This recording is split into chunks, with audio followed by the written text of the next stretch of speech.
করবেন, জীবনটা নয় ছেলে খেলা, তাতে নাই কোনো তালা, তবে হাতের কাছে পাবে তুমি সবই টাকার খেলা।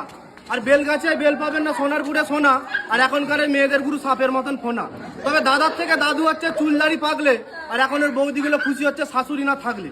শুনুন শুনুন মহাশয় করি নিবেদন, কে কেমন মেয়ে বিয়ে করবে তার দিয়ে বিবরণ। স্বাস্থ্যবতী, গুণবতী, মান্যবতী সবাই ভালোবাসে, স্বাস্থ্যবতী রুগীবতী হয় সংসারেছে। রোগা বিবি টিবি রুগী ঘরে যদি আসে, খক খক খাস বেছে তারই পাশে বসে। দেখিতে সুন্দরী বউ যদি আসে ঘরে, তাকে ছেড়ে পালাবেছে অন্যের হাত ধরে। কারো যদি হয় বা কুৎসিত পত্নী, লোকে বলবে এনেছি ছেঁড়া গাছের পেদনি। সংসারে টেকসই বউ চাও যদি কেউ, আনতে হবে ডিভোর্স করা বিবাহিত বউ। চাকরি করা বউ যদি আসে ঘরে, বাজারের হিসাব নেবে জামার কলার ধরে। আর ছেলে মেয়ে মানুষ করা বউ যদি চাও, বিধবা মেয়ে বিয়ে করো বাছুর পাবে ফাও। স্কুল বিয়ে করলে দুঃখ তুমি পাবে, ভুল ইংরেজি বানন ভুলে কাল মুলা খাবে। তবে ডাক্তার মেয়ে বিয়ে করার হয় যদি ঝোঁক, বউ তোমার ধরে ফেলবে আসল গোপন রোগ। নার্সের চাকরি মেয়ে বিয়ে করার ভয় একটু আছে, হসপিটালে নাইট ডিউটি ডাক্তারের সাথে। খেলোয়াড় মেয়ে বিয়ে করলে শান্তি পাবেন না, খেলা না ছাড়লে পাশে হবে না। যদি রাজনীতির মেয়ে বিয়ে করেন ভাই, সংসারে বাঁধাবে যখন তখন ফুটচাল।